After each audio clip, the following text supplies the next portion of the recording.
नमस्कार, मेरा नाम के त्रिपाठी। मैं लखनऊ के boys Anglo Bengali inter college में प्रवक्ता भौतिक विज्ञान के पद पर कार्यरत हूँ। बच्चों, आज हम यहाँ आप लोगों को कक्षा 12 में भौतिक विज्ञान विषय के अंतर्गत अध्याय 10 अर्थात तरंग प्रकाशिकी के भाग 4, जिसमें हम आपको डिफ्रैक्शन अर्थात प्रकाश का विवर्तन पढ़ाएंगे। तो चलिए देखते हैं कि आज हम लोग और क्या क्या बातें करते हैं। तो सर्वप्रथम कुछ पिछली बातों पर बात होगी। हमने आपको इंटरफेरेंस पढ़ाया था, प्रकाश का विवर्तन फिर बताऊंगा, और विवर्तन एकल झिरी से बताऊंगा। उसके बाद में पैटर्न को भी दिखलाऊंगा आपको, और प्रकाशिक यंत्रों की विभेदन क्षमता संबंधित प्रश्न और कुछ कार्य करूंगा। बच्चों, सर्वप्रथम मैं आप लोगों को बताना चाहूँगा कि हमने भाग 3 में इंटरफेरेंस व्यतिकरण पढ़ा था, और व्यतिकरण में हमने ये जाना था, जो यंग एक्सपेरिमेंट था उसमें देखा था कि एक ही स्रोत से दो स्रोत बना लिए गए थे, क्योंकि समान आवृत्ति और समान आयाम और लगभग समान आयाम की हमें प्रकाश तरंगें चाहिए थी। और उसमें हमने यहाँ पर व्यतिकरण पैटर्न देखा था। फ्रिंजेस बन रही थी पर्दे पर, और ध्यान दीजिएगा सभी फ्रिंजेस की चौड़ाई समान थी। केंद्रीय ब्राइट से लेकर सेंटर में ब्राइट बनी थी, उसके बाद में अल्टरनेटिवली डार्क ब्राइट दोनों तरफ होते चले गए थे। यहाँ पर बच्चों हम अभी सिंगल स्लिट का इस्तेमाल करके प्रकाश को बताएंगे किस तरह से विवर्तन होता है। लेकिन सबसे पहले हम जान लें विवर्तन होता क्या है। तो जरा सा हम आपसे इस बात पर चर्चा करना चाहेंगे। आपने देखा होगा कि प्रकाश के मार्ग में जब कोई ऑब्जेक्ट आ जाता है तो इसकी परछाई पर्दे पर बन जाती है, ठीक है। परंतु यही ऑब्जेक्ट जब अत्यधिक छोटा हो जाता है, अर्थात प्रकाश की तरंग दैर्घ्य के ऑर्डर का हो जाता है, तब यहाँ पर परछाई नहीं बन पाती है। परछाई इसलिए नहीं बन पाती है क्योंकि प्रकाश, आप जानते हैं, वैद्युत चुंबकीय तरंगे होते हैं, और ये यहाँ तक इसके किनारों से मुड़ करके भी आगे निकल जाते हैं, अर्थात उसकी शैडो हमें मिल ही नहीं पाती है। ध्यान दीजिएगा, किनारों से मुड़ जाते हैं। इसी प्रकार यदि हम कोई स्क्रीन और इसके प्रकाश स्रोत के बीच में, प्रकाश स्रोत सपोज कीजिए ये है, और इसके बीच में हम एक छिद्र लेते हैं, तो छोटा छिद्र है, होल है, यहां से हम ये विश करते हैं कि प्रकाश इस रीजन में पहुंच जाएगा और ये यहां पर चमकीला ब्राइट दिखलाई देगा। लेकिन बच्चों, ऐसा नहीं होता। जब आप देखिए बहुत छोटा छिद्र होता है, तो यहां पर भी पूरी स्क्रीन पर हमें प्रकाश फैला हुआ मिलता है। अर्थात क्या होता है, किनारों से मुड़ जाता है, इन किनारों से मुड़ जाता है, किनारों से मुड़ जाता है। तो इसका मतलब है कि ये जो हमारे प्रकाश के मार्ग में जब वस्तुएं छोटी होती हैं, प्रकाश की तरंग दैर्घ्य की ऑर्डर की होती हैं, तब उनका शैडो नहीं बनता। कारण क्या है, उनके कोनों से प्रकाश मुड़ जाता है। और इसी प्रकार जब कोई छिद्र होता है तो उससे प्रकाश सीधा सामने न जा करके फैल जाता है, अर्थात ये किनारों से, उस छिद्र के किनारों से इसका विवर्तन कहलाता है, ये हो जाता है और पूरी सामने के हिस्से को उजाला दे देता है। तो हम आपको बताना चाहेंगे बच्चों, विवर्तन इसी घटना को कहते हैं। ध्यान दीजिएगा, अपने मार्ग में आने वाली अपारदर्शी वस्तुओं, ये ध्यान दीजिएगा, पारदर्शी वस्तु होंगी तभी तो उसका शेड हम उम्मीद कर रहे थे, अथवा छोटे छिद्रों के किनारों से मुड़ जाना, किनारों से मुड़ जाने को हम लोग क्या कहते हैं, इस घटना को प्रकाश का विवर्तन कहते हैं, प्रकाश तरंगों का विवर्तन कहलाता है। अब देखिए, इस विवर्तन को हम और अधिक समझने के लिए यहाँ पर एकल झिरी से प्रकाश का विवर्तन देखेंगे। ध्यान दीजिएगा, इंटरफेरेंस में यंग के प्रयोग में हमने दो स्रोत बनाए थे एक ही स्रोत से, और उसमें और इसमें फर्क है, यहाँ पर मैं भी समझाऊंगा, ध्यान दीजिएगा। ये एकल झिरी जो आप देख रहे हैं, मैं थोड़ा सा यहाँ पर आपको बता देना चाहूँगा। यदि किसी स्लाइड पर, बायोलॉजी में जैसे स्लाइड नहीं होते हैं कांच के, उस पट्टी पर आप पूरी तरह से ब्लैक पेंट करते हैं और उसके बीच में एक, ये सपोज कीजिए, ये यहाँ पर एक आपने पतली लाइन ड्रॉ कर ली। याद कीजिए, ये डार्क है पूरी तरह से दोनों तरफ, और बीच में आपने स्क्रैच कर लिया ब्लेड से। बिल्कुल कितना पतला मैं बता रहा हूँ लाइन होना चाहिए। फिर आप क्या करें, इससे किसी फिलामेंट, जो बल्ब का फिलामेंट है, उसी के समांतर इसका ये अक्ष रखें जो आपने झिरी बनाई। ये झिरी फिलामेंट के ठीक पैरेलल। और अब आप इसे जब देखेंगे आंख के पास ला करके, तो आपको यहां पर चमकीला बीच में हिस्सा दिखलाई देगा, जबकि होना क्या चाहिए कि फिलामेंट से जो लाइट चल के आ रही, तो उससे तो पतली लाइन जैसी हमें एक दिखलाई देनी चाहिए, लेकिन ऐसा नहीं है। सेंटर पर आपको दिखलाई देगा ब्राइट, श्वेत बिल्कुल दिखलाई देगा, और उसके बाद में धीरे धीरे ये पट्टियां कम चौड़ी होती जाएंगी, डार्कनेस बढ़ती जाएगी। इसी को हम यहाँ पर इस तरह से देख रहे हैं।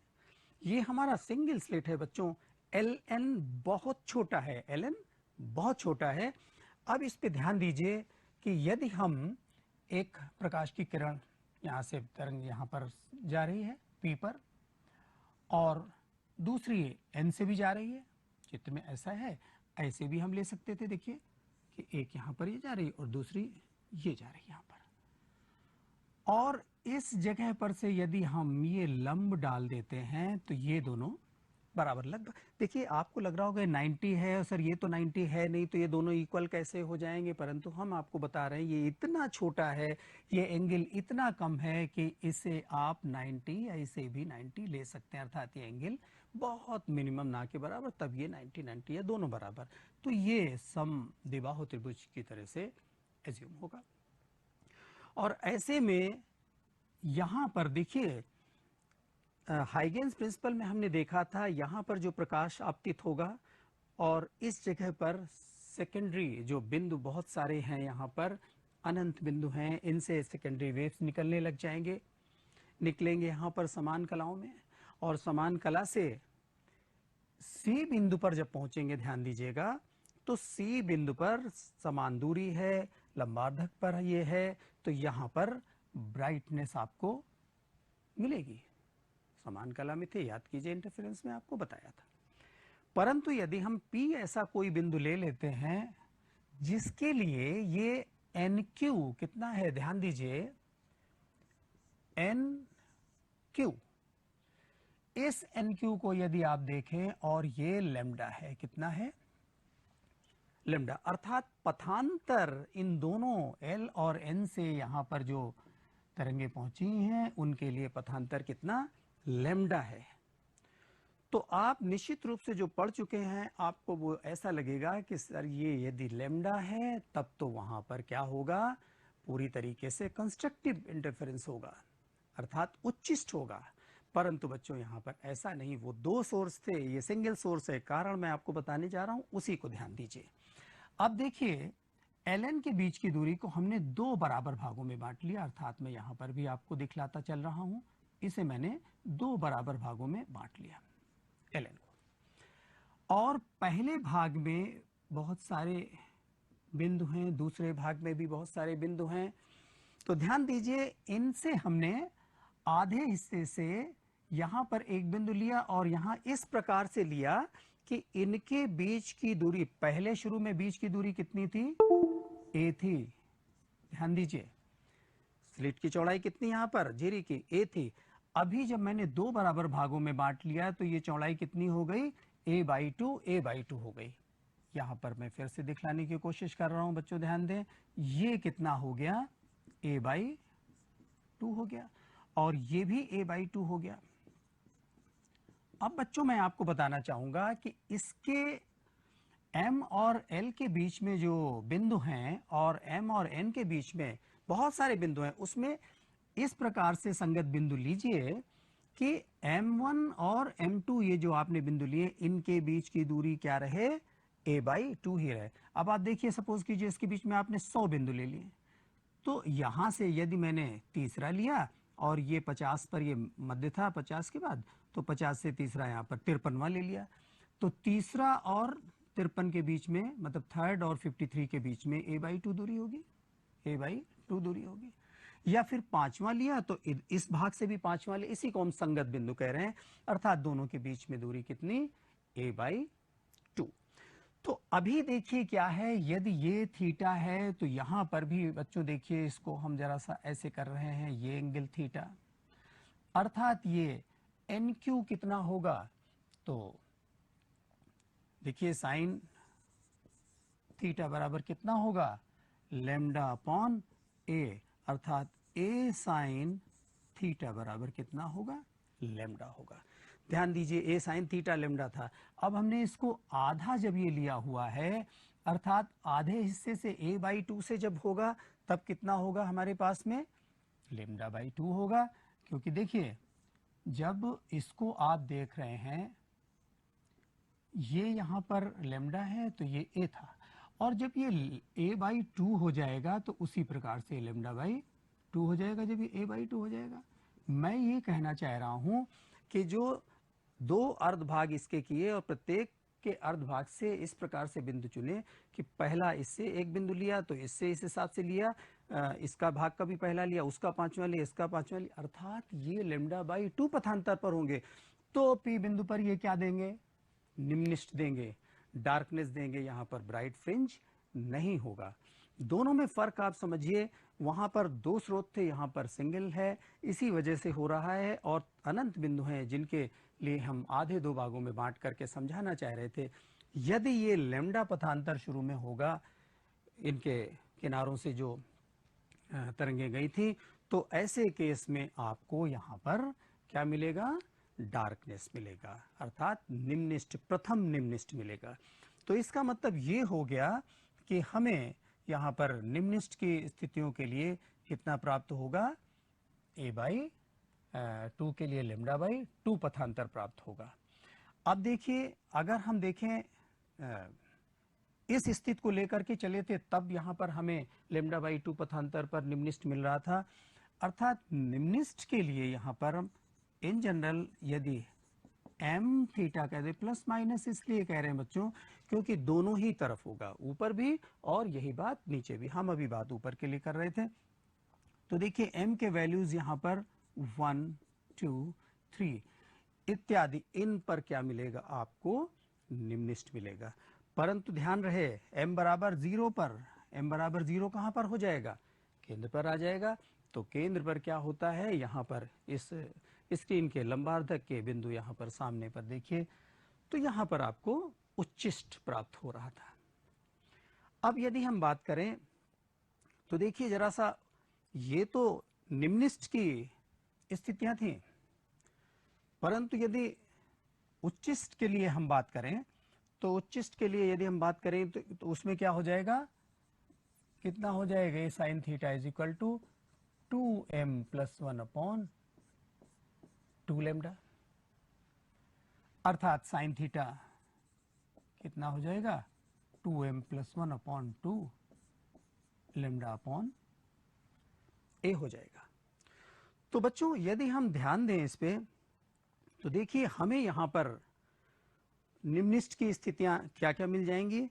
तो सबसे पहले आपको निम्निष्ठ क्या मिल रहा था, देखिए निम्निष्ठ के लिए क्या मिला आपको, a sine theta is equal to lambda, तो sine theta is equal to lambda upon a। Theta बहुत छोटा है तो theta is equal to lambda upon a। ये दोनों ही तरफ प्राप्त हो रहा था, अर्थात यहाँ पर इन स्थितियों पर देखिए आपको 2 lambda by a, 3 lambda by a, ये आपको निम्नलिखित की स्थितियां प्राप्त होती जाएंगी, पहली, दूसरी, तीसरी, क्योंकि m का अभी हमने आपको पीछे बताया था कि ये a sin theta is equal to n lambda, तो m की वैल्यू 1 2 3 4 होती जाएगी, ये आपको डार्कनेस मिलते जाएंगे। इसी प्रकार से यदि हम उच्चिष्ट की बात करें तो थीटा बराबर, आप शुरू में तो आप देख रहे थे 0 पर ये मिल ही रहा था केंद्र का, और उसके बाद में 3 लैम्डा बाई 2a ये और 5 लैम्डा बाई 2a, इस प्रकार से आपको उच्चिष्ट की स्थितियां मिलती जाएंगी और उच्चिष्ट बहुत हल्के होते जाएंगे, उसकी ब्राइटनेस कम होती जाएगी बच्चों बारी बारी से। तो यदि हम यहाँ पर इसके लिए एक, देखिए ये चित्र ध्यान दीजिए, तो यहाँ पर आपको विवर्तन के लिए फ्रिंजों को ब्राइट सेंटर पर मिला और उसके बाद में ब्राइटनेस कम होती जा रही है, डार्कनेस बढ़ता जा रहा है, ये सेंटर ब्राइट है, उसके बाद में ये पहला डार्क है, फिर दूसरा डार्क है, डार्कनेस बढ़ती जा रही है दोनों तरफ।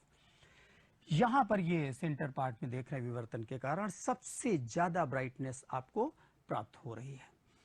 तो जरा सा हम आपको बताना चाहेंगे कि देखिए इस चित्र में यहाँ पर कि इस प्रकार से हमें ये इंटेंसिटी इसके लिए हमने आपको दिखलाया, तो ये 0 था और ये पहला मिनिमम जो आपको दिखलाई दे रहा था लैम्डा अपॉन ए था,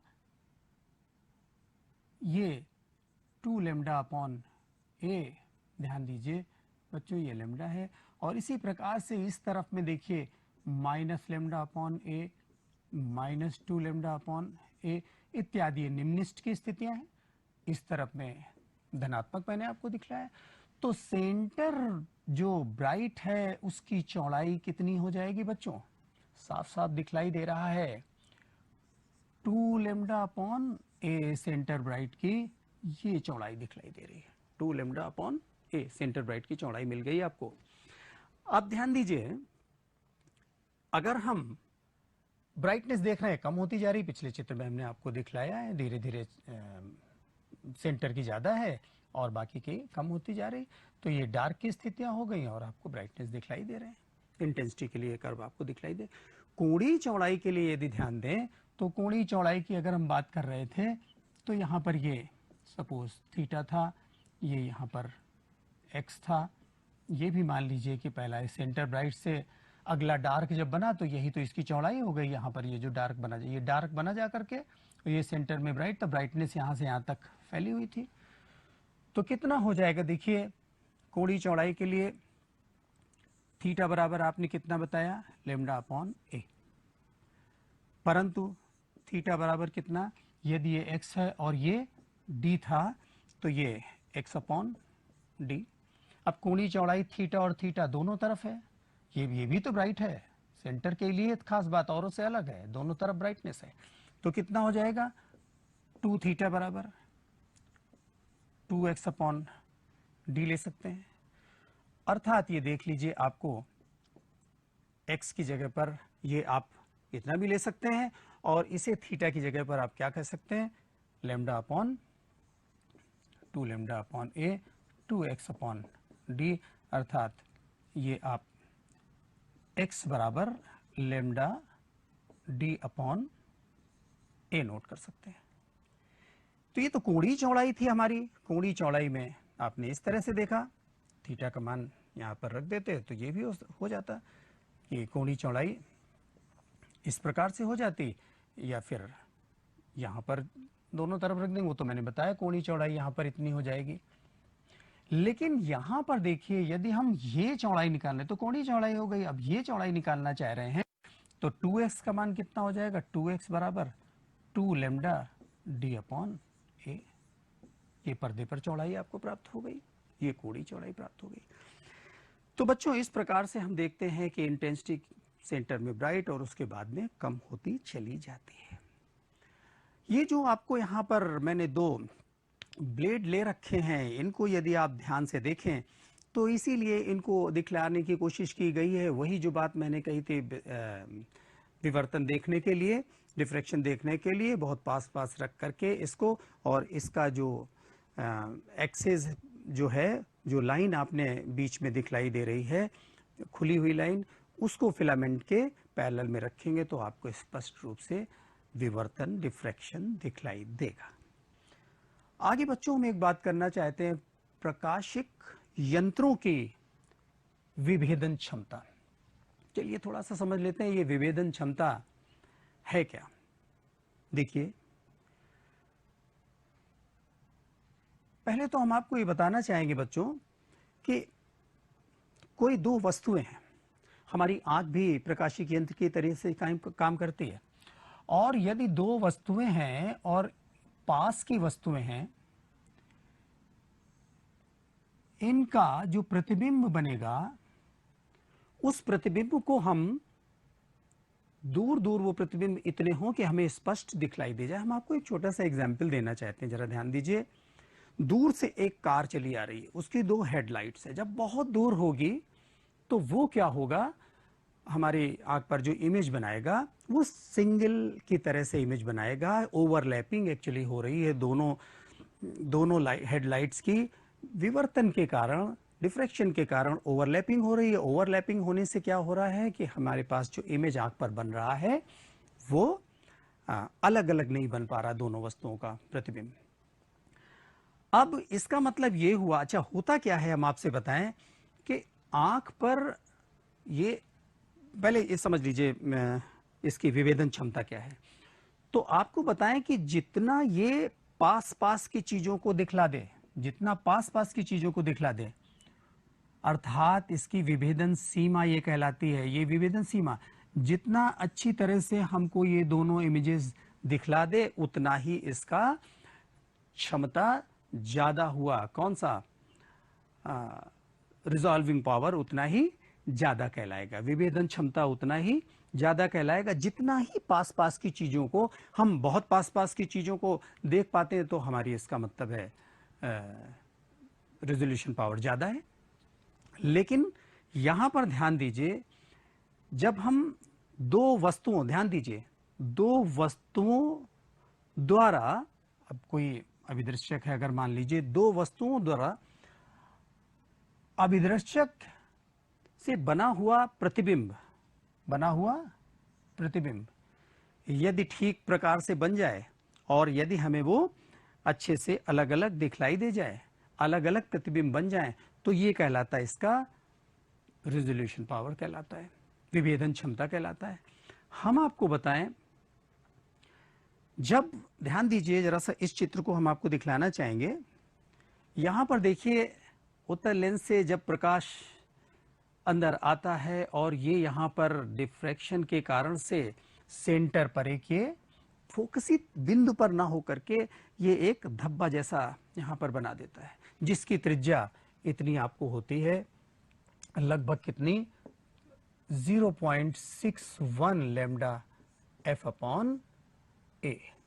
ये ए देख रहे हैं द्वारक का, ये लेंस का द्वारक है, व्यास है 2a, तो उसका आधा यहाँ पर ए होगा। इतनी त्रिज्या का ये धब्बा बन गया। अब देखिए, जो दो वस्तुएं आप देख रहे थे, हम लेते हैं दूरदर्शी का केस। तो दूरदर्शी के केस में ये एक ऑब्जेक्ट था, एक ऑब्जेक्ट ये था। इनसे यहां पर यही जो दो धब्बे प्राप्त हुए, अर्थात इसका इमेज यहां पर आई डैश और इसका इमेज आई प्राप्त हुआ, ये ओ का इमेज है। अब इससे जो यहां पर ये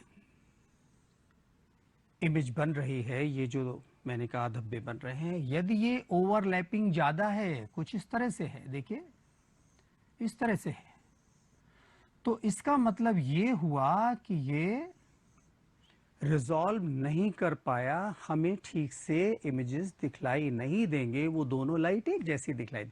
लेकिन यदि थोड़ा और कार पास आ जाए, अब हम उसको दोनों लाइटों को आइडेंटिफाई कर पा रहे हैं, अर्थात ये स्थित है, ये ठीक ठीक रिजॉल्व हो गया, ये ठीक ठीक रिजॉल्व हो गया। तो ऐसे में बच्चों, यहाँ पर ये जो एंगल बन रहा था, इससे आप देख सकते हैं, ये एंगल जो बन रहा था, इसको हम क्या कहेंगे, कोणीय सीमा कहेंगे, इसको विभेदन सीमा कहेंगे। तो विभेदन सीमा से जस्ट रेसिप्रोकल होता है विभेदन क्षमता। तो विभेदन क्षमता इसके लिए यहाँ पर कोण थीटा पर डिपेंड करती है, और कोण थीटा यहाँ पर कितना हो जाएगा 1.22 लैम्डा अपॉन ए, इतना यहाँ पर हो जाएगा। जबकि यहाँ पर देखिए ये 2a है तो 2a कर लीजिए, d होता है तो d ले लेते, 1.22 लैम्डा अपॉन d ले लेते। तो ये यहाँ पर इसका क्या है, ये सीमा हो गई, ये जो कोण बन रहा है ये सीमा हो गई। तो आप देखिए कि जितना d ज्यादा होगा उतना ही सीमा क्या होगी, कम होगी, अर्थात बहुत पास पास थीटा कम बहुत पास पास की वस्तुओं को ठीक से रिजॉल्व कर पाएगा। तो ये हमारे दूरदर्शी के लिए ये d का मान जितना ज्यादा होगा, बड़ा लेंस होगा, उतना ही अच्छे से उसकी ज्यादा रिजॉल्व। मैं बार बार कह रहा हूं बच्चों, सीमा जितना विभेदन सीमा कम, रिजॉल्विंग पावर उतना ही ज्यादा होगा। ठीक इसी प्रकार से बच्चों हम देखते हैं, जरा सा सूक्ष्मदर्शी के भी केस में देख लेते हैं। देखिए ये एंगल थीटा और ये बीटा, और ये भी अगर बीटा हो जाता है तो कुल यहां पर देखिए विभेदन सीमा कितनी होती है, विभेदन सीमा बच्चों यहां पर क्या होगा, डायरेक्टली प्रोपोर्शनल देखिए किसके होता है, लैम्डा के। परंतु ये जो कोण बन रहा है, ये शंक्वाकार कोण बन रहा है, कोनिकल जो ये कोण बन रहा है लेंस में पूरी तरह से जब आपतित होगा प्रकाश, तो उसके यहां पर व्युत्क्रमानुपाती होता है, अर्थात ये बीटा कोण को आप देख लीजिए। और यदि हम इसको प्रोपोर्शनैलिटी साइन हटाते हैं तो यहाँ पर कांस्टेंट लगा देते हैं, और 2 बीटा के प्लेस पर बहुत छोटा एंगल के लिए साइन बीटा लिख सकते हैं। और बच्चों इसे हम यहाँ पर यदि ऑब्जेक्ट और द्वारा ये जो अभिदर्शक के बीच में कोई लिक्विड होता तो 1.22 lambda upon 2n sign beta इसे हम ले लेते हैं। तो ये विभेदन सीमा हो जाएगी, अर्थात विभेदन सीमा, जितनी विभेदन सीमा कम होगी उतना ही रेजोल्यूशन पावर ज्यादा होगा। एकल झिरी विवर्तन प्रयोग में झिरी की चौड़ाई मूल चौड़ाई से दुगनी कर दी जाए तो क्या होगा, आप ध्यान लगाइएगा, इसको समझ में पूरी बात आएगी। और विवर्तन व्यतिकरण पैटर्न से किस प्रकार संबंधित है, इसको भी ध्यान दीजिएगा। हम आपको एक बात यहाँ पर छोटा सा ब्रीफ कर दें बच्चों, विवर्तन जो यंग से हुआ था, यंग के प्रयोग से हुआ था, और यहाँ पर जो यंग में जो इंटरफेरेंस हुआ था और विवर्तन हुआ था, कुछ बातें बेसिक जल्दी से बता देता हूँ आपको। वो क्या है, देखिए वहाँ पर मैंने पहले ही बताया था, विड्थ जो था उच्चिष्ट और निम्निष्ट के पहले से ही बराबर थे सभी जगह पर इंटरफेरेंस में, लेकिन यहाँ पर सेंटर में ब्राइट है, उसके बाद में कम होता जाता, चौड़ाई भी कम होती जाती है, ब्राइटनेस भी कम होती जाती है। ठीक है, वहाँ पर 2 सोर्सेस थे, समान आवृत्ति समान आयाम के लगभग, यहाँ पर सिंगल सोर्स है। इन बातों को ध्यान दीजिएगा बच्चों। आगे आपसे कहना चाहूँगा कि ये कुछ और भी प्रश्न हैं, इनको भी आप ध्यान देंगे तो ये प्रश्न करेंगे।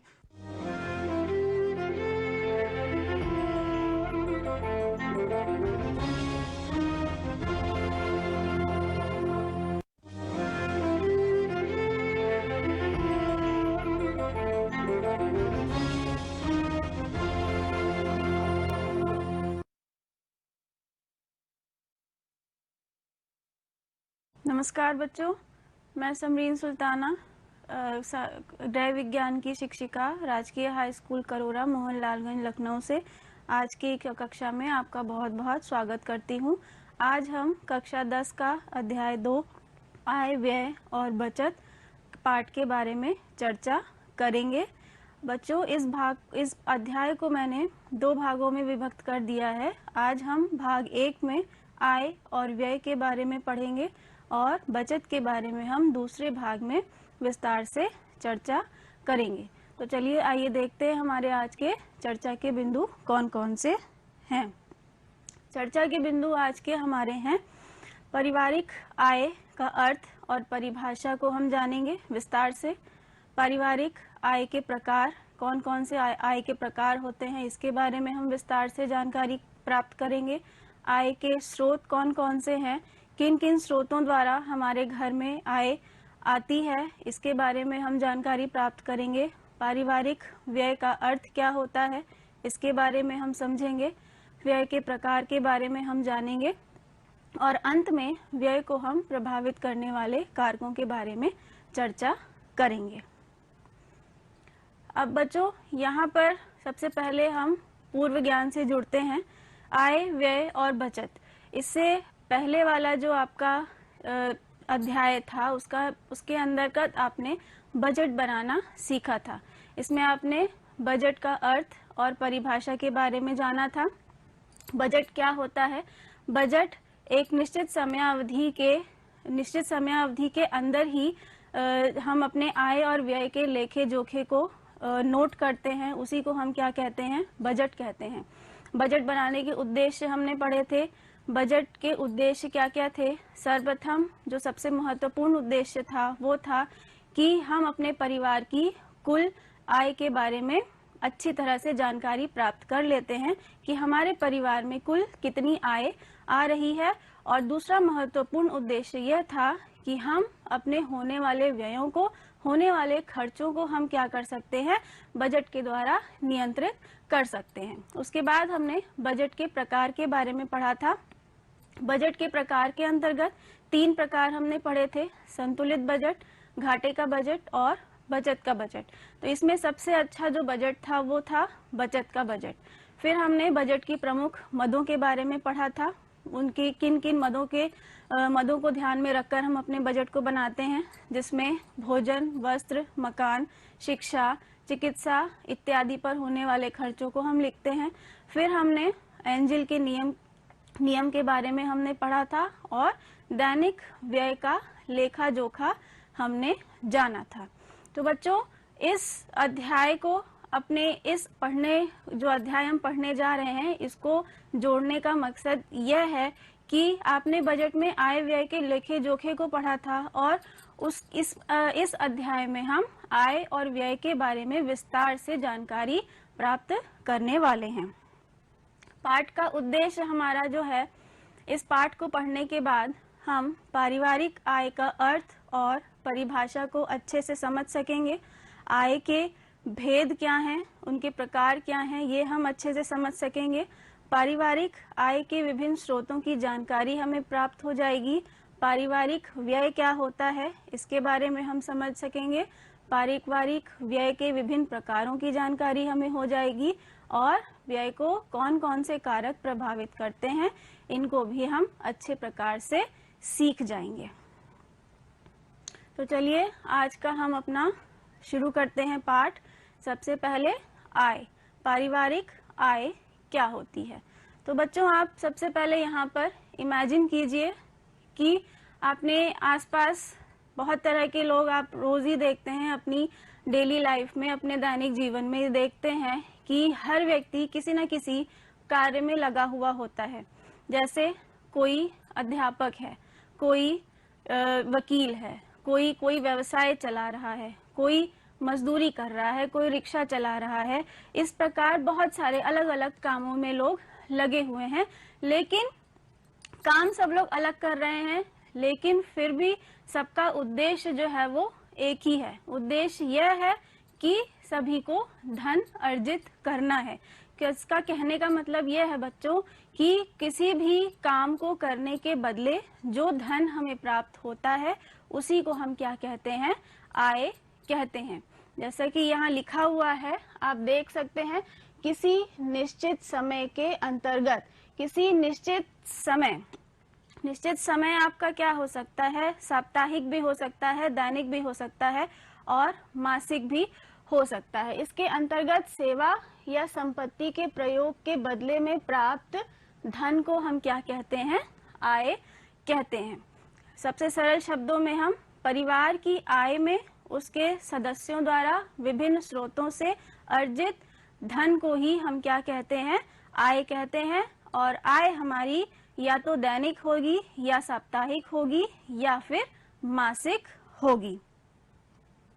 अब हम आय की परिभाषा के ऊपर देखते हैं। प्रोफेसर ग्रॉस और क्रैंडल के अनुसार इसकी परिभाषा है, पारिवारिक आय मुद्रा, वस्तुओं, सेवाओं तथा संतोष का वह प्रवाह है। पारिवारिक आय में क्या क्या सम्मिलित है? मुद्रा, वस्तुओं और सेवाओं तथा संतोष का वह प्रवाह है जो परिवार के अधिकार में उसकी आवश्यकताओं और इच्छाओं को पूर्ण करने एवं उत्तरदायित्व के निर्वाह हेतु आता है। इस परिभाषा के अनुसार बच्चों क्या कहा है कि पारिवारिक आय में मुद्रा, वस्तुओं और सेवाओं का समावेश होता है जो कि कोई एक परिवार क्या करता है, अपनी आवश्यकताओं और इच्छाओं की पूर्ति हेतु करता है। तो आशा है आपको आय का मतलब, आय की परिभाषा, आय का अर्थ जो है वो समझ में आया होगा। अब हम देखते हैं पारिवारिक आय के प्रकार। पारिवारिक आय के दो प्रकार हैं, प्रत्यक्ष आय तथा अप्रत्यक्ष आय। प्रत्यक्ष आय को हम डायरेक्ट इनकम भी कहते हैं और अप्रत्यक्ष आय को हम इनडायरेक्ट इनकम भी कहते हैं। तो नाम से ही जैसे हमें पता चल रहा है कि प्रत्यक्ष, कि जो धन, जो आय हमें प्रत्यक्ष रूप से प्राप्त हो रही है, जैसे कि जो मतलब कि हमें कोई इन कैश, मतलब प्रत्यक्ष रूप से हमें अपने हाथ में मिल रहा है काम करने के बाद, किसी निश्चित अवधि में काम करने के बाद धन अर्जित करने की जो प्रक्रिया है उसमें जो हमें धन मिल रहा है उसी को हम क्या कहते हैं, प्रत्यक्ष आय कहते हैं। इसमें हम जोड़ सकते हैं वेतन, मजदूरी तथा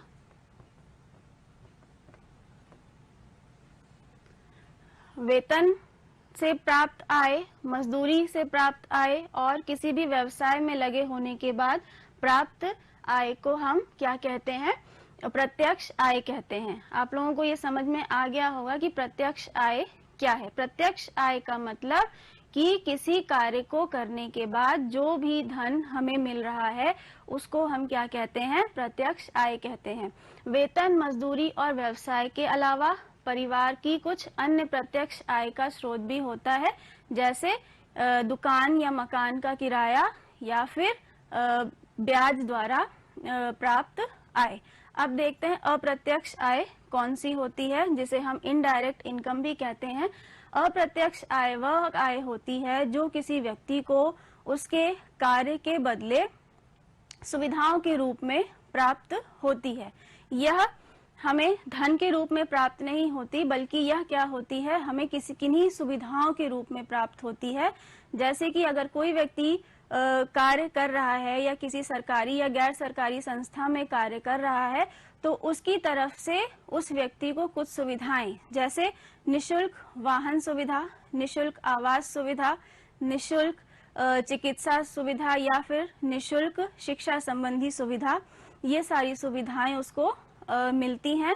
और क्योंकि इन सुविधाओं के बदले उस व्यक्ति को अपने धन में से, अपने आय में से व्यय या खर्च करना नहीं पड़ता है, इसलिए इस आय का कहीं कहीं अधिक महत्व हो जाता है और इस अप्रत्यक्ष आय के बदले हमें कोई आयकर भी नहीं देना पड़ता है। तो यह है हमारा प्रत्यक्ष आय तथा अप्रत्यक्ष आय। अब हम देखते हैं पारिवारिक आय के स्रोत कौन कौन से हैं।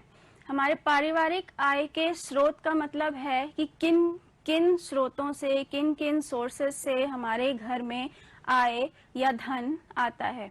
सबसे पहले हम देखते हैं मजदूरी। मजदूरी, कोई व्यक्ति मजदूरी करता है, जैसे आप चित्र में देख सकते हैं, ये लोग मजदूरी करते हैं और मजदूरी की जो प्रकृति होती है वो सामान्यतः दैनिक या साप्ताहिक होती है। किसी व्यक्ति को काम करने के पश्चात दैनिक, रोज या फिर साप्ताहिक, एक सप्ताह के बाद उसको उसकी मजदूरी प्राप्त होती है। और यह मजदूरी जो है उसके काम करने की क्षमता, उसकी दक्षता और उसकी निपुणता के आधार पर कम या अधिक हो सकती है। कहने का मतलब यह है कि अगर कोई व्यक्ति अपने काम में अच्छी तरह से निपुण है, दक्ष है, तो उसकी मजदूरी या फिर उसकी आय जो है वो अधिक होगी। एग्जाम्पल या फिर एक उदाहरण के लिए हम कह सकते हैं कि जैसे एक लकड़ी का फर्नीचर बनाने का कोई कारीगर है, अगर वह अपने काम में बहुत अच्छा है, निपुण है, दक्ष है, तो उसको उसकी योग्यता के बदले में बहुत सारा काम मिलेगा, जिससे उसकी आय में निरंतर वृद्धि होती रहेगी। अब अगला हम देखते हैं व्यवसाय। परिवार के कोई सदस्य या फिर परिवार के बहुत सारे अलग अलग जो सदस्य हैं वह कोई ना कोई व्यवसाय करते हैं। जैसे कोई कपड़ा व्यवसायी है या फिर कोई कोयला व्यवसायी है या फिर किसी के घर में लोहे का कार्य, लोहे का व्यवसाय होता है। तो ऐसे घरों में क्या होता है, कहीं कहीं कभी परिवार के सभी सदस्य उसी व्यवसाय में लगे होते हैं या फिर अलग अलग व्यवसाय करते हैं। तो व्यवसाय से जो प्राप्त आय है वह भी हमारी आय का स्रोत है। उसके बाद देखते हैं ब्याज से प्राप्त आय।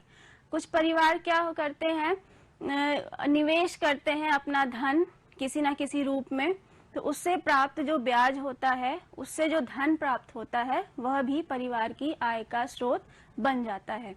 घरेलू उद्योग धंधे, कभी कभी हम देखते हैं कि अगर घर की गृहिणी निपुण है, दक्ष है, तो वह क्या करती है, घर में ही अचार, पापड़, बड़ियां इत्यादि बनाने का कार्य करती है और जिससे वह अपनी परिवार की आय में वृद्धि करती है। अगला है हमारा परिवार के मुखिया तथा अन्य सदस्यों का वेतन। वेतन की जो प्रकृति होती है बच्चों, वो सामान्यतः मासिक होती है। परिवार के मुखिया या फिर घर के अन्य सदस्यों द्वारा अलग अलग सरकारी या गैर सरकारी संस्थाओं में काम करने के उपरांत मासिक जो धन की प्राप्ति होती है वह हमारा वेतन कहलाता है। व्यक्ति को वेतन तभी मिलता है जब उसकी मासिक अवधि पूर्ण हो जाती है। मजदूरी में क्या है कि जब मजदूर जितना अधिक काम करेगा उसको मजदूरी उतनी अधिक बढ़ करके मिलेगी। लेकिन वेतन में क्या है, वेतन बंधा हुआ होता है, वेतन फिक्स होता है, व्यक्ति को उतना ही मासिक वेतन प्राप्त होता है। कृषि व्यवसाय हमारा जो देश है, हमारा जो भारत है, उसकी आधी से ज्यादा जनसंख्या जो है वो कृषि पर निर्भर करती है। तो हमारे जो किसान हैं वह अपने खेतों में फसल को उगाते हैं और उन्हें उसी फसल को वो बेचकर अपने परिवार के लिए आय की प्राप्ति करते हैं। नेक्स्ट हमारा है पशुपालन। पशुपालन में मछली पालन है, मुर्गी पालन है, गाय भैंसों का पालन है। इसका पालन करने के उपरांत गाय भैंस का दूध या मांस, इसी तरह मछली और मुर्गियों का मांस और अंडा, इन सबको बेचने के उपरांत भी हम अपने घर के लिए आय का प्रावधान कर सकते हैं। उपहार द्वारा प्राप्त आय। बच्चों आपको लग रहा होगा कि उपहार यहाँ पर आय का स्रोत में क्यों है। आय का स्रोत में यहाँ पर है जरूर, लेकिन उपहार जो है वो हमारी निश्चित आय नहीं है। क्योंकि ये उपहार हमें निश्चित यानी कि हर माह नहीं प्राप्त होता है। कभी कभी परिवार के किसी सदस्य या परिवार में कोई उत्सव होने के कारण परिवार को वस्तु या फिर धन के रूप में जो उपहार प्राप्त होता है वह उस समय उस परिवार की आय के रूप में जोड़ लिया जाता है। अब आता है पेंशन। पेंशन किसी गैर सरकारी संस्था या सरकारी संस्था में काम करने के बाद, सेवानिवृत्त होने के बाद जो हमें पेंशन, जो धन हमें मिलता है, उसी को ही हम क्या कहते हैं, पेंशन कहते हैं। और ये पेंशन क्या होती है, कार्य से सेवानिवृत्त होने के बाद भी परिवार की आय का साधन होती है। अब बच्चों हम देखते हैं पारिवारिक व्यय का अर्थ क्या है। पारिवारिक व्यय, अभी हमने देखा था कि परिवार में आय कहाँ से और किन किन स्रोतों से आ रही है, आय का अर्थ क्या है। अब हम अच्छे से समझ गए होंगे कि आय का अर्थ क्या है, किन किन स्रोतों से आय हमारे घर में आ रही है। आय को जब आती है तो उसका उद्देश्य क्या होता है, हम आय क्यों प्राप्त करते हैं, जिससे हमारी आवश्यकताओं की पूर्ति हो सके। तो उस आय के उस अंश को हम व्यय कहते हैं, जिस अंश को हमने अपनी आवश्यकताओं की तथा अपने परिवार की आवश्यकताओं की पूर्ति करने के लिए खर्च किया हुआ है। जैसे सामने आप लिखा हुआ है कि किसी निश्चित अवधि में संबंधित परिवार द्वारा अर्जित आय के उस अंश को पारिवारिक व्यय माना जा सकता है, जो परिवार के विभिन्न आवश्यकताओं की पूर्ति के लिए व्यय हुआ है। किसी निश्चित अवधि यानी कि जैसे हमारी आय की जो है समय सीमा है, या तो दैनिक होगी या मासिक होगी या फिर साप्ताहिक होगी। तो उस अवधि में जो परिवार की आय आती है, उससे कुछ अंश को जो हम खर्च करते हैं अपनी परिवार की आवश्यकताओं की पूर्ति के लिए, उसे ही हम क्या कहते हैं, व्यय कहते हैं। क्योंकि बच्चों हमारा जो परिवार होता है वह बहुत सारी आवश्यकताओं का केंद्र होता है। बहुत सारी आवश्यकताएं होती हैं किसी भी परिवार की, तो उन आवश्यकताओं को पूरा करने के लिए हमें किसकी आवश्यकता होती है, धन की आवश्यकता होती है। अगर हमारे पास धन नहीं होगा तो हम अपनी परिवार की आवश्यकताओं को पूरा नहीं कर पाएंगे। अब देखते हैं व्यय के प्रकार क्या क्या हैं। व्यय के प्रकार हैं निश्चित व्यय। निश्चित व्यय क्या है, जो निश्चित होता है, जिन्हें हर माह करना पड़ता ही है और इसका हमें पहले से पूर्व ज्ञान प्राप्त होता है। हम पहले से ही प्रिपेयर होते हैं कि इतने इस मद में हमें हर महीने खर्च करना ही है। जैसे भोजन हुआ, आवास का किराया हुआ, बच्चों के स्कूल की फीस हुई, तो ये सब हमें हर महीने खर्च करना पड़ता है। तो ये हम निश्चित व्यय की श्रेणी में रखेंगे। अर्ध निश्चित व्यय क्या है, अर्ध निश्चित, इसका हर माह व्यय होना, खर्च होना तो निश्चित होता है, लेकिन इसकी जो मात्रा है वह घट या बढ़ सकती है हमारी आय या फिर परिस्थिति के अनुसार। फिर नेक्स्ट है आकस्मिक व्यय। आकस्मिक व्यय अचानक आने वाला व्यय है, जिसके बारे में हमें पूर्व ज्ञान नहीं होता है। अचानक जैसे घर में किसी की तबीयत खराब हो गई है या फिर कोई अचानक दुर्घटनाग्रस्त हो गया है, तो ऐसे में जो हमारा खर्च होगा वह कहलाएगा आकस्मिक व्यय। उसके बाद आता है अन्य व्यय। अन्य व्ययों में हम विलासितापूर्ण या अपने मनोरंजन संबंधी व्यय को सम्मिलित करते हैं। अगर हमारे आय में किसी महीने वृद्धि हुई है तो हम क्या करते हैं, किसी सामान को खरीदने की योजना बनाते हैं और उसको हम क्या करते हैं, अपने अन्य व्यय में सम्मिलित करते हैं। फिर आता है, हम बात करते हैं अब व्यय को प्रभावित करने वाले तत्व कौन कौन से हैं।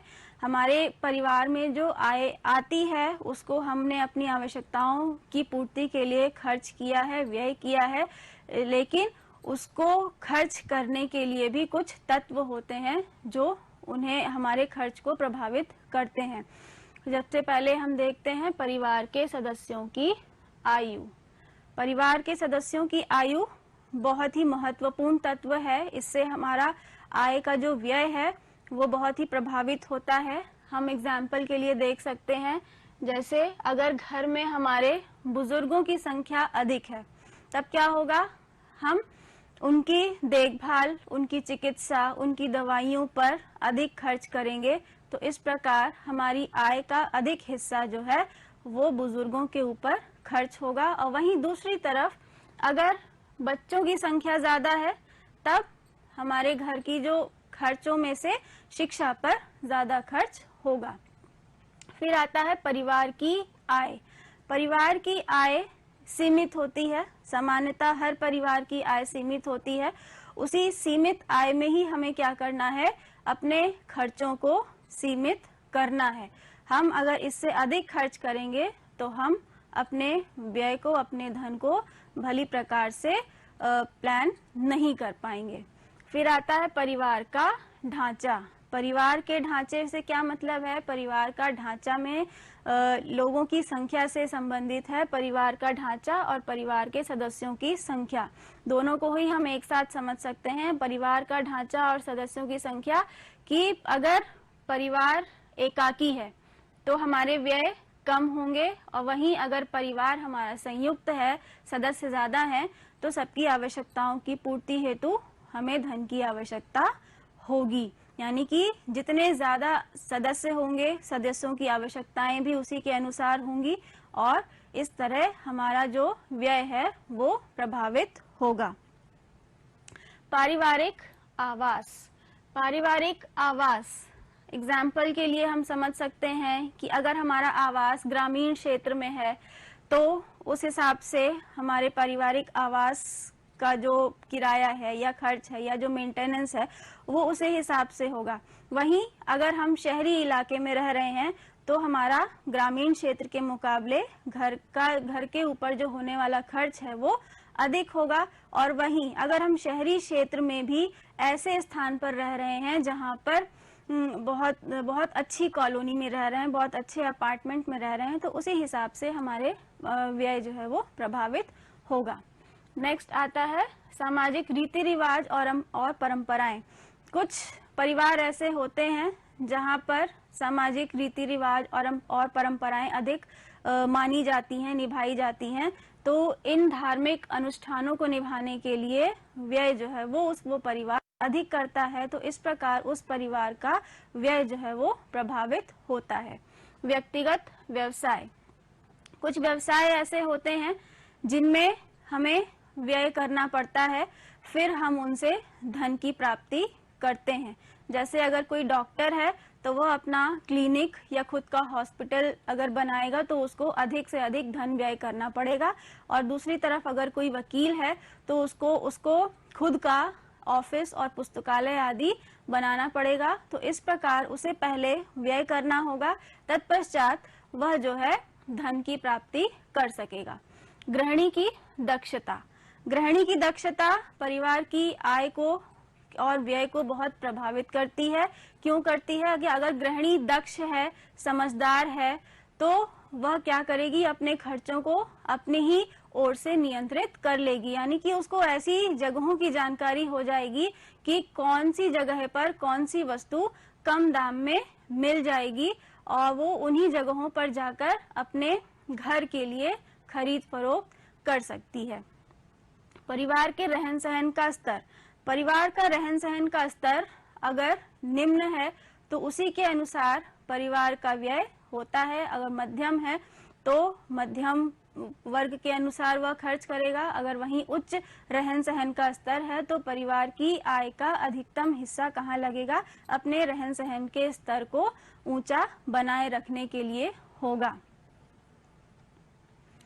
अब करते हैं बच्चों, आशा है आपको समझ में आ गया होगा कि पारिवारिक आय क्या है। पारिवारिक आय में हमने क्या देखा था? पारिवारिक आय किसी निश्चित अवधि में काम करने के पश्चात, कार्य करने के पश्चात जो धन की प्राप्ति व्यक्ति को होती है वही उसकी आय कहलाती है। आय दो प्रकार की हमने देखी थी। आय दो प्रकार की थी, उसमें से दो प्रकार ये थे, प्रत्यक्ष आय और अप्रत्यक्ष आय। प्रत्यक्ष आय जो हमें डायरेक्ट मिलता है, वेतन, मजदूरी, व्यवसाय, दुकान या मकान के किराए के रूप में या फिर ब्याज के रूप में। अप्रत्यक्ष आय में धन सम्मिलित नहीं है, इसमें वस्तुएं और सेवाएं सम्मिलित हैं जो किसी व्यक्ति को कार्य करने के बदले उसको प्राप्त होता है। जैसे प्राप्त होता है उसको निशुल्क वाहन सुविधा, निशुल्क आवास सुविधा, निशुल्क चिकित्सा या निशुल्क शिक्षा संबंधी सुविधा।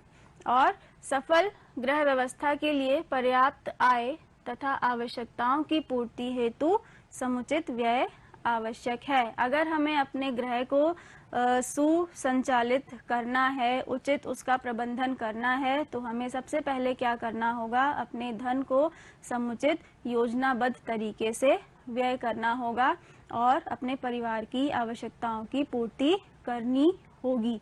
क्योंकि पाठ को पढ़ने के बाद हम अच्छे से ये समझ गए हैं कि हमारी पारिवारिक आय जो है हमारी सारी आवश्यकताओं की पूर्ति करने में सक्षम है, अगर हम उसका योजनाबद्ध तरीके से व्यय करें तो। अब आखिर में हम देख लेते हैं जो भी हमने आज पढ़ा है उसके आधार पर बच्चों ये गृह कार्य है, आपको इसे अपनी नोटबुक में करना है। सबसे पहला है, इसमें आय की परिभाषा दीजिए तथा आय के स्रोतों का वर्णन कीजिए। इस प्रश्न में आपको आय की परिभाषा देनी है और आय के जो स्रोत बताए गए हैं उन्हें आपको लिखना है। फिर है अप्रत्यक्ष आय के स्रोत क्या क्या हैं। अप्रत्यक्ष आय यानी कि इनडायरेक्ट इनकम के जो स्रोत आपको बताए गए हैं उन्हें आपको यहाँ पर लिखना है, और जिस धन से पारिवारिक आवश्यकताओं की पूर्ति होती है उसे हम क्या कहते हैं। आपको इस लेसन को पढ़ने के बाद ये हमने अभी आपको बताया है कि जिस धन से हम अपने परिवार की आवश्यकताओं की पूर्ति करते हैं उसे हम क्या कहते हैं। अब अंत में जो क्वेश्चन है बच्चों ये थोड़ा प्रयोगात्मक है, इसमें है व्यय की श्रेणियां आपको बतानी है और व्यय को प्रभावित करने वाले कारक आपको बताने हैं। फिर अंत में अपनी माता की सहायता से अपने परिवार की कुल आय को आपको ज्ञात करना है और किस मद में आपकी आय अधिक व्यय हो रही है उसको आपको ज्ञात करना है। इस प्रश्न में आपको अपनी माता की सहायता लेनी है कि आपके परिवार की कुल आय आपको ज्ञात करनी है और किस मद में आपकी आय अधिक खर्च हो रही है इसका पता आपको अपनी माता की सहायता से लगाना है।